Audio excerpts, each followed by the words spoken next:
Hello, dear people. Welcome to our Hunger Night. And we are continuing on with our series on spiritual warfare. People, FYI, this is the last in the whole series. Kaya, kung meron kayo ng mga tao, gusto nyo ma-bless, gusto niyo na ma-encourage, ma-stir up ang faith, tag them right now. Yung ibang ginagawa, yung parang highlight. Ano yan? At highlight or at followers, no? Para sa ganon, they will be able to see what you will be seeing tonight. Again, this is the last in the series of spiritual warfare. Pero syempre, before we proceed to the lesson, we're going to pray and then we're going to worship the Lord. All right? Let's pray. Lord, once again, we acknowledge your presence is in our midst. Lord, ako ay acknowledge kasama po namin kayo ngayon dito sa room where we are doing the recording. Lord, I pray, stir up my faith, cover me with your precious blood. Lord, cover my loved ones, cover all of us, Lord, sa Church So Blessed, and those who are watching, Lord God, in the body of Christ, that we will just experience your presence and your blessings. Salamat po, in Jesus' name, amen, amen. All right, well, people, let's worship the Lord para yung mga spirito natin ay maging excited with the Word of God later. All right? Kumanta po tayo along with the praise team.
Voices. Holy is the Lord. The whole earth sings. The whole earth sings.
So for our lesson tonight, ito po ang pamagat, the victory of Jesus over Satan. Mas gusto ko nga sanang ipamagat kanina, no, ay Satan's final defeat. Pero ayoko nung highlight na si Satan. Gusto ko the victory of Jesus over Satan. At dito makikita natin, syempre kasama dyan, yung final defeat nitong si Satan. Alright? So, alam po ba ninyo na si Jesus at si Satan, of course, we all know, sila yung two major protagonists dito. Sila yung nagbabakbakan talaga. At kasama nila yung mga angels. Si Jesus, he has his own angels. Satan, he has his own angels. And of course, tayo mga anak ng Diyos, kampi natin si Jesus. At ang mundo, kampi nila ang enemy. Kaya nga kailangan we evangelize them, we reach out to them, and we win them over to the Lord. Alright? So, tayo naman, ang titingnan natin ngayong gabi ay yung laban ni Jesus at ni Satan and how every time that they get to fight, Jesus always wins. Woohoo! Yan ang masarap eh. Sulat nga ninyo dyan sa comment section, Jesus always wins. Amen. Palaging panalo si Jesus. Yan ang masarap ng na kay Jesus. So, FYI po, ito ang ating simple na outline. The 3 key victories of Jesus. He had 3 key victories. At tayo, yun ang pag-aaralan natin ngayon at i-highlight natin ngayon. Alright? So, let's begin. What is the first key victory of Jesus? Number 1, of course, is the temptation in the wilderness. Ito, napag-aralan natin to. But let me just highlight a few lessons. Yun pong temptation ni Jesus in the wilderness, that is in Luke chapter 4, verses 1 and 2, and then we jump to verse 13. Itong sabi ron, Jesus, full of the Holy Spirit, left the Jordan and was led by the Spirit into the wilderness, where for 40 days he was tempted by the devil. For 40 days. Hindi po ito one day, 40 days. 40 days he was tempted by the devil. He ate nothing during those days, and at the end of them he was hungry. And of course, the rest of the story na itong si Satan, kung ano-ano yung sinabi niya kay Jesus, if you are truly the Son of God, turn these stones into bread. If you're truly the Son of God, magpatihulog ka, etc., etc. Alright?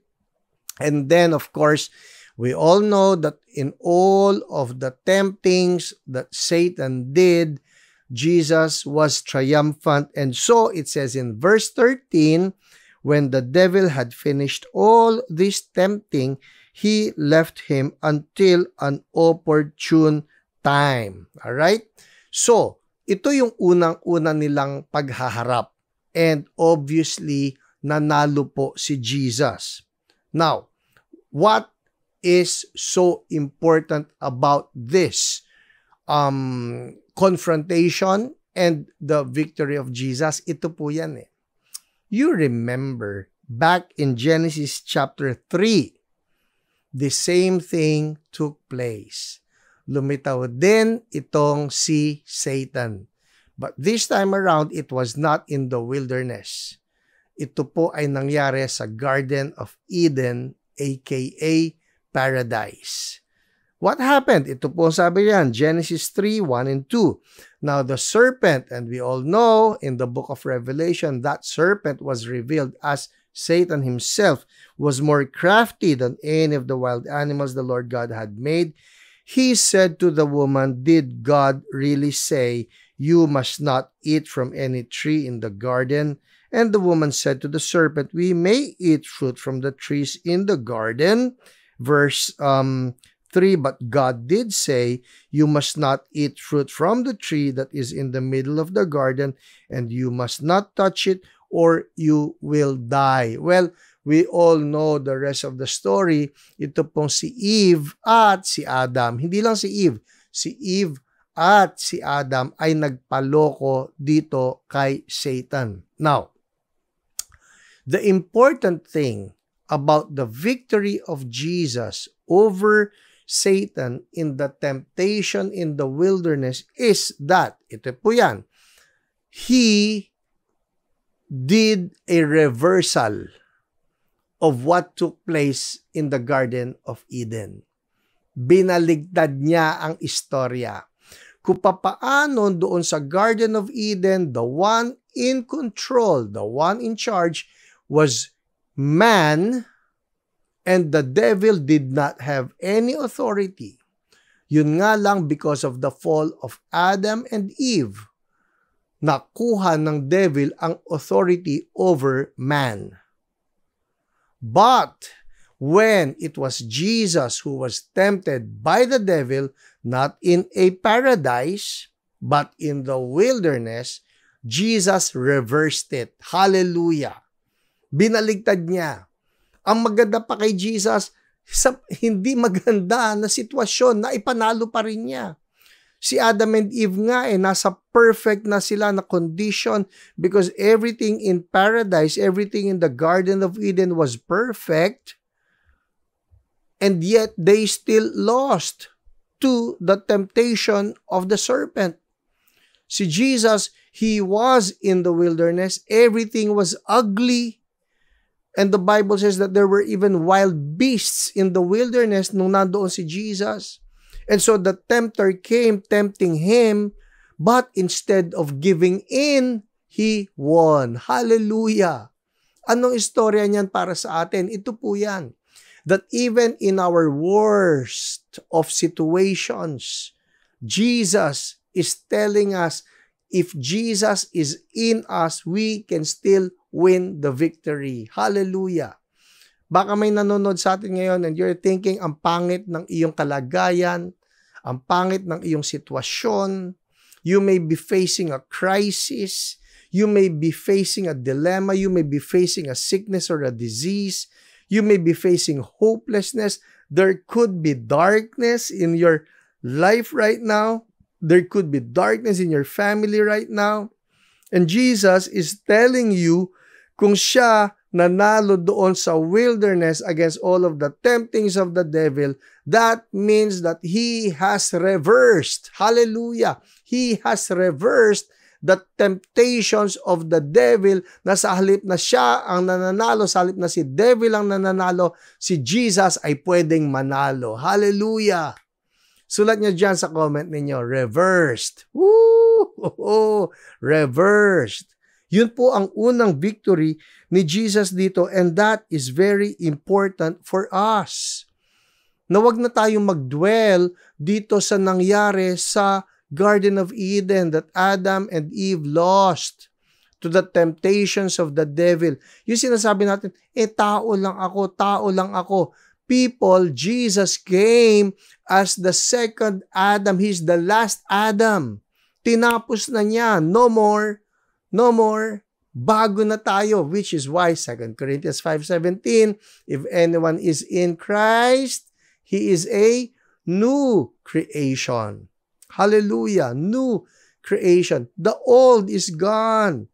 The Adam is gone. Yung mga luma natin pagkatao, dati na ako na sugarol, o dati na ako na babaero, o dati na ako na lalakero, o anuman. Dati na akong sinungaling. People, that's the old Adam. But by the victory of Jesus in the wilderness, able to resist all of the temptings for 40 days, Jesus has created a reversal. Hindi na po yung fall ang importante sa mga believers in Jesus, because Jesus has shown us that He has reversed the temptations, the story of the temptations, na-reverse na niya. Hindi kinakailangan bumabagsak ka palagi sa temptation, because Jesus has won that temptation over the devil. Amen? Hallelujah. Thank you, Lord. Ito na nga ang sinabi sa Hebrews 4:15. Let's look at this. Hebrews 4:15. For we do not have a high priest who is unable to empathize with our weaknesses, but we have one who has been tempted in every way. Whoa! There you go. Tempted in every way, just as we are. Yet, he did not sin. Tempted in every way. Ano ba ibig sabihin nun? Sa lahat ng aspeto, Jesus was tempted. Hindi po siyempre kompleto kung ano yung nangyari doon sa buong 40 days na yan. 3 yung naka-highlight na temptings. But the Bible says that Jesus was tempted in every way. He may have been tempted in finances, di ba? He may have been tempted in physical appetite, di ba? He may have been tempted sexually. Pastor, wala. In every way. He may have been tempted in pride. He may have been tempted to get angry or to be hateful, to be spiteful, but he did not sin. That's what the Bible says. Kaya yun po ang unang victory ni Jesus. The first key victory of Jesus over Satan was the temptation in the wilderness. At ito masarap. Kung lahat ng temptations napagtagumpayan ni Jesus, if Jesus lives in us, sulat nyo dyan sa comment, Jesus lives in me. Sabi ng Bible, greater is He that is in me than he that is in the world. Hallelujah! I love this word. Amen. Alright, so, number 2, ano na yung second natin na key victory of Jesus? Ito na po, the crucifixion. The crucifixion was the second key victory of Jesus. Ito yun eh. The cross, Satan thought, was his greatest victory over Jesus. Kala niya, tapos na. Ang hindi niya alam, the cross would be his final defeat. Hallelujah. It is the fatal defeat of the devil. Colossians 2:15. Dito po tayo ha. Colossians 2:15. Ang sabi rito, and having disarmed the powers and authorities, He, Jesus, made a public spectacle of them, triumphing over them by the cross. By the what? By the cross. So, doon po sa cross, all along, Satan was thinking that is his greatest victory. Finally, napashut up ko na itong si Jesus. Finally, wala na yung kanyang mga followers. Finally, hindi na siya makakapag-preach at wala na siya mapapalayas na demonyo. Or so he thought. Ang hindi niya alam, Jesus had to die so that he can be the substitutionary sacrifice for all of us. The key word there is substitution. Write that down. Comment, substitution. Ano yung substitution? Para po yung sa basketball yan, pagka-sub. Sub, no? Papalit. Sabi ni Jesus, hindi mo na kaya. Natatalo ka na sa laro. Huwag ka mag-alala. Sub ako. At si Jesus nag-sub. And guess what? Nung tambak na tayo, talo na tayo, imposible na tayo manalo. Sabi ni Jesus, sub. And then He won everything all by Himself. Ang akala ni Satan na talo niya si Jesus through the cross, but Jesus actually won that substitutionary death for all of us. Meaning what? Meaning, anuman yung mga talo natin. Saan ka natatalo? Talo ka sa fear, talo ka sa shame, talo ka sa addiction, tatalo ka sa drugs, talo ka sa alcohol, talo ka sa inferiority, sa insecurity, talo ka sa poverty. Saan ka talo? I want you to recall that right now. Lord, saan ba ako talo? Marami po mga tao natatalo. Even believers. And you know what? You just need to be honest before the Lord and say, Lord, dito po natatalo ako. You remember my story. Ito, lagi ko na i-share ito, lalo na sa mga deliverance conference. Ako po noon, born again na ako. Pastor na ako. Nagpapastor ako. I was preaching. I was teaching the Bible. I was doing counseling. I was doing house visitations, everything. And yet, talo ako. Kasi, I was watching porn. I was having lustful thoughts. And you know what? I actually thought ito na yata ang aking buhay. Ito na yata. I was living a hypocritical life. And you know what? I was about to surrender. Surrender not to the Lord, but surrender to that porn addiction. Na parang, hindi ko na kaya ito. Sa halip na sumuko ako kay Lord, ang akin ay titigil na akong magpastor. But Jesus came. And when He died a substitutionary death. As if to say, Hiram, kita ko hindi mo kayang manalo. Hiram, kita ko, pag-give up ka na. But don't worry, sub tayo.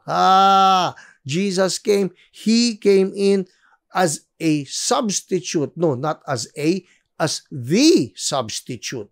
At ngayon, gusto ko sabihin sa inyo, si Jesus wants to substitute for you. Saan ka natatalo? Sabi mo, Jesus, take over. Jesus, take over. Hindi ko po kaya ito. Pagka may pumapasok sa isip mo na mali, Jesus, take over. Pagka may mga alam mo na hindi ka looban ng Diyos, Jesus, take over.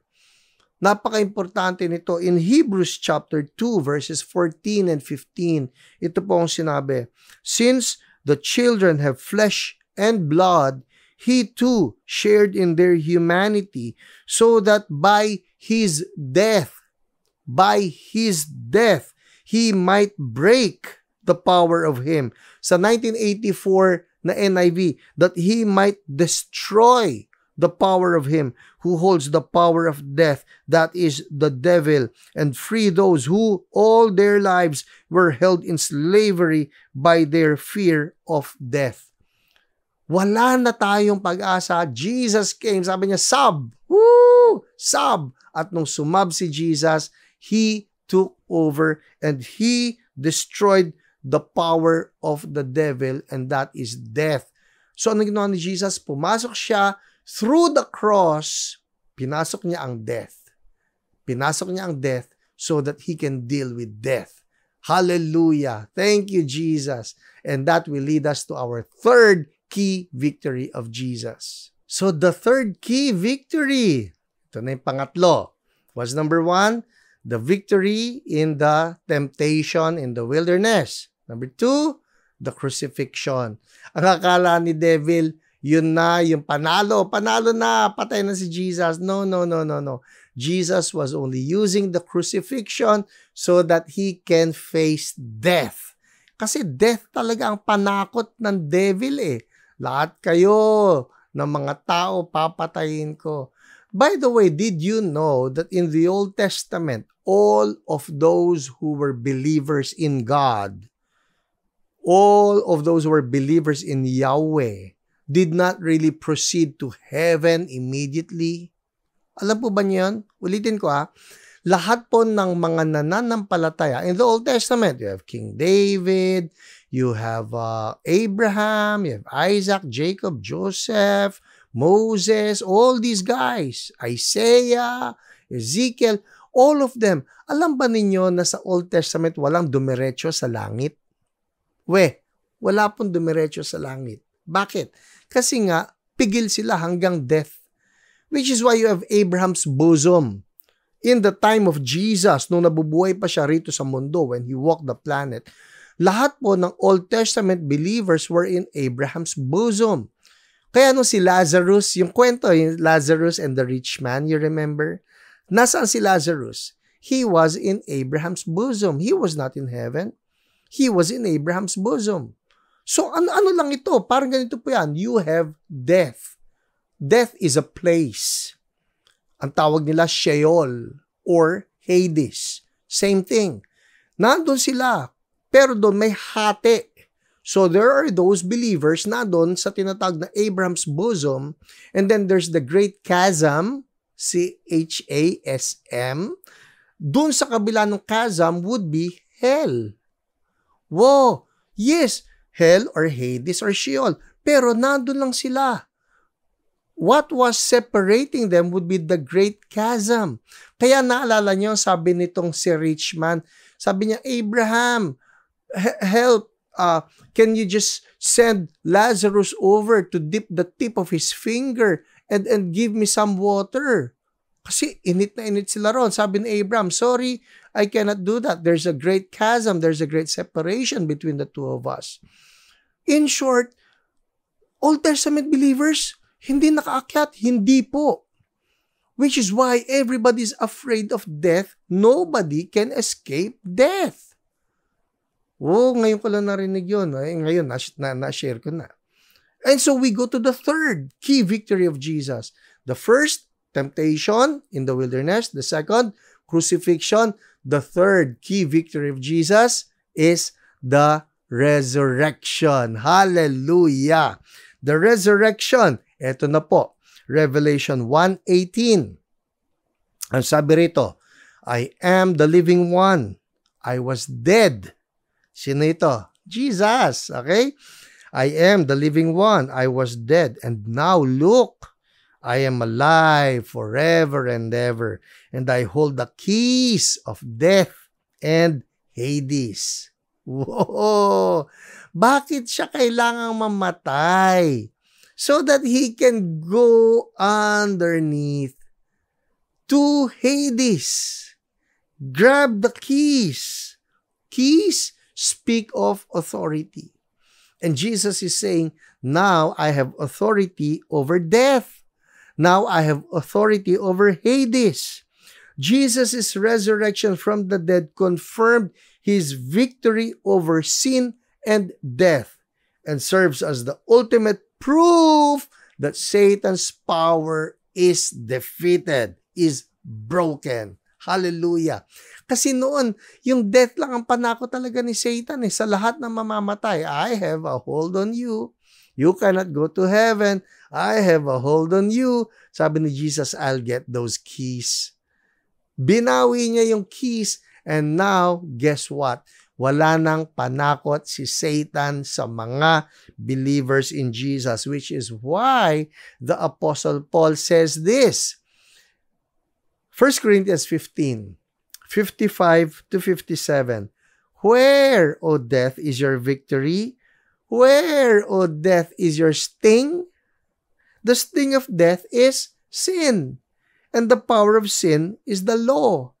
But thanks be to God, He gives us the victory through our Lord Jesus Christ. Hallelujah. Somebody write, victory. Jesus gives us the victory. Kaya ang sarap-sarap lang na may Jesus. Isipin ninyo, Old Testament people, pagka namatay, there's not even the assurance that they will go to heaven immediately. Yes, there is the promise. But it was just a promise. They could not go straight to God. Agad, pagkamatay, no. They'll just be in Abraham's bosom. They could not cross over, or they could not go to heaven immediately. Why? Because the perfect sacrifice was not yet given. And so Jesus, He dies. And then He goes to heaven. Yun po, He goes to hell or Hades so that He can grab the keys, so that He can get the authority to release all of the captives. Kaya He came to set the captives free.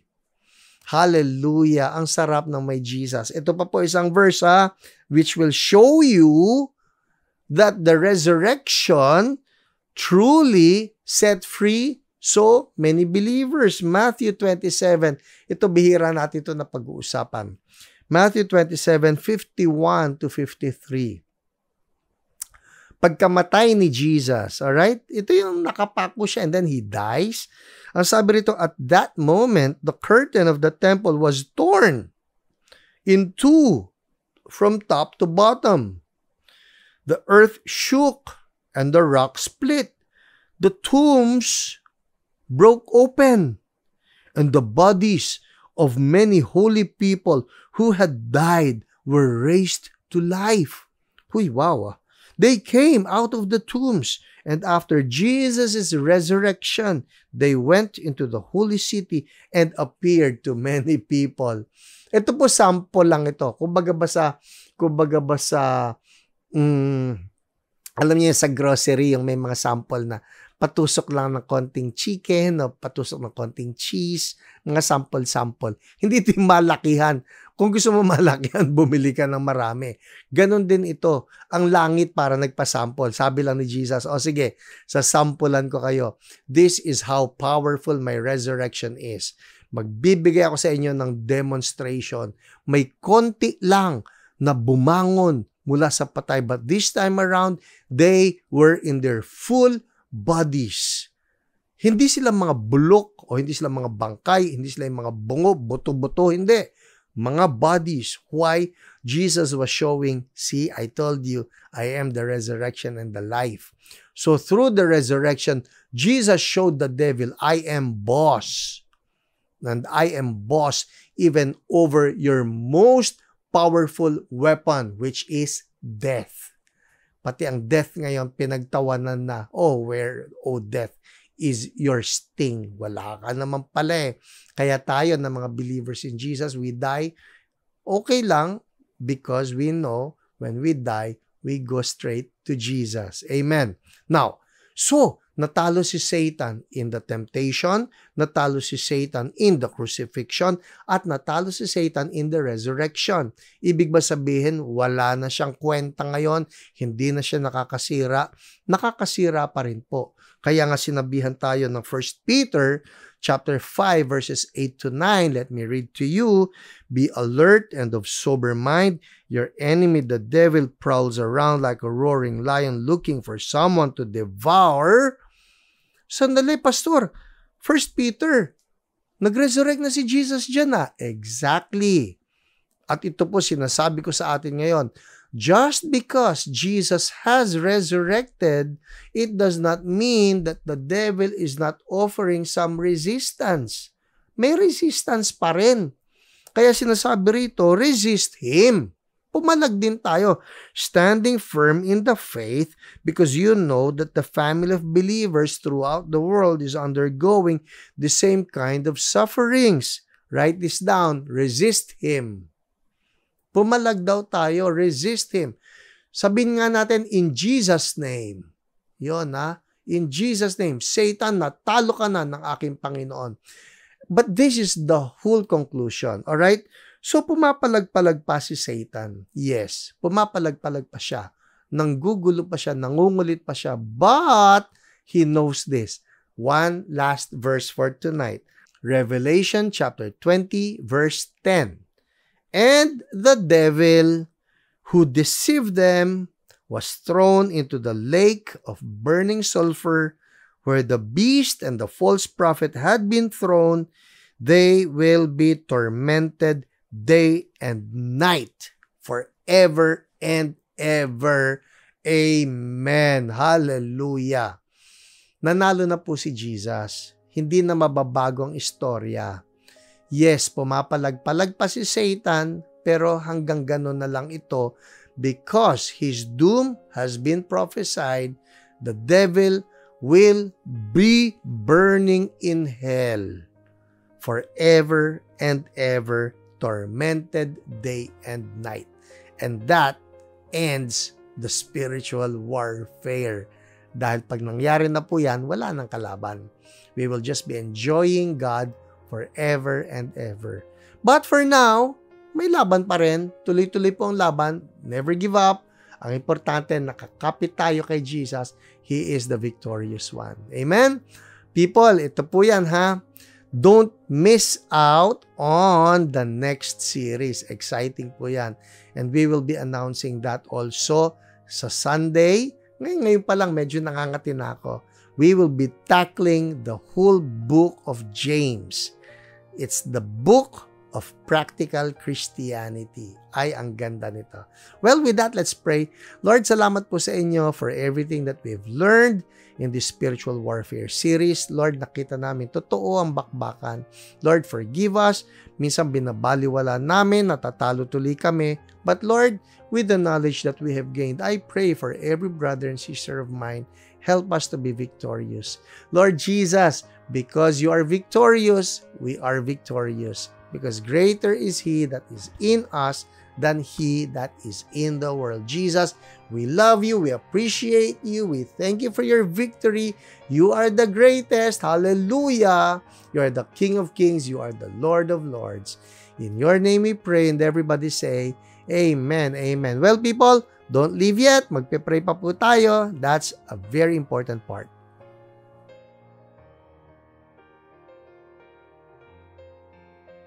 Alright, dear people, we're going to our prayer time, and again, I'm reminding everyone, if you have prayer requests, you can write them also just sa comment section so that yung mga makakabasa nito, we get to pray for each other also, alright? And we get to carry each other's burdens. Okay, so for our first prayer item, it is to pray for love for our country. Meron pong sinabi sa Proverbs 18:21. This is our verse. Death and life are in the power of the tongue, and those who love it will eat its fruits. Let's pray. Lord, we pray for our nation. Una po, Lord, humihingi kami ng tawad for all of the negative words that we have uttered against our nation. Panginoon, hindi naman po ito lingid sa inyo na nandoon na may ngit-ngit kami, may galit kami. Lord, we pray that it will not be misdirected. May mga tao who are corrupt. May mga tao who are just so greedy, Lord God. Lord, binibigay po namin sila sa inyo because you are a God of justice. You are our God of righteousness. And Lord, you said, leave room for God's wrath. So as far as these people are concerned who are just stealing, and as if their appetite for greed is just unquenchable, Lord, kayo po ang bahala sa kanila. But as for our nation, the Philippines, we bless you, Philippines. We bless you in the mighty name of Jesus. And we say you are the pearl of the Orient. In the name of Jesus, Philippines, that you are a Christian nation, that you love Jesus.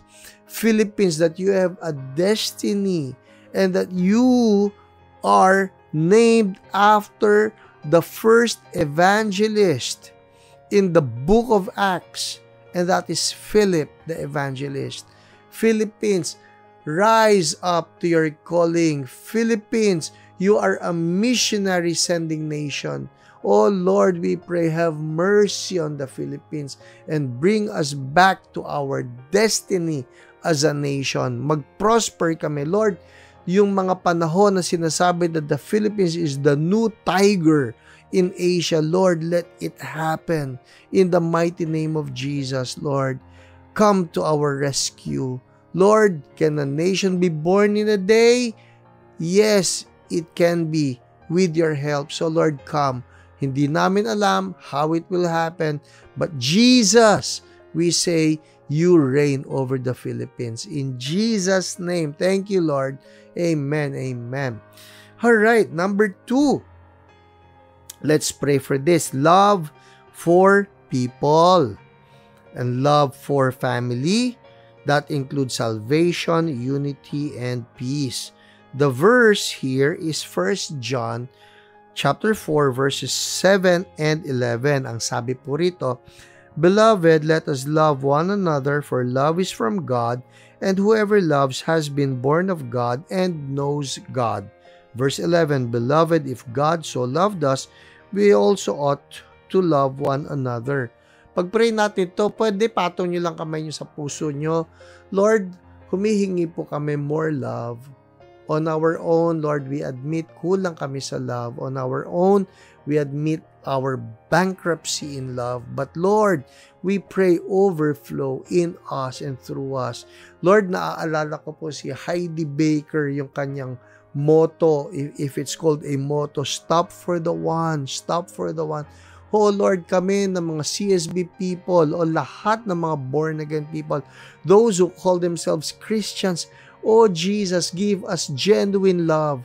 And Lord, by genuine love, I mean love for everybody, not just for those people, Lord, who are easy to love, but love for everybody. Panginoon, may mga tao na mahirap mahalin, but we pray, Lord God, give us your heart that will be able to love and embrace the whole world. Thank you, Lord. I declare more love for my brothers and my sisters. In Jesus' name, sabi ninyo, Lord, the world will know that we are your disciples because we have love one for another. Thank you. We receive your love in Jesus' name. Pwede ba lagay nyo sa comment, I receive God's love. Amen? Let's overflow there. Thirdly, ito na po. Let's pray for love for God. Love for God. So, love for nation, love for people. Now, let's pray for more love for God. The verse there would be 1 Kings chapter 17, verse 37. Sabi ni Elijah, answer me, O Lord, answer me, so these people will know that you, O Lord, are God, and that you are turning their hearts back again. Oh Lord, we really need you. And Lord, we admit, we come to you mostly because we need you. But Lord, right now, I'm just praying that we love you because you deserve to be loved.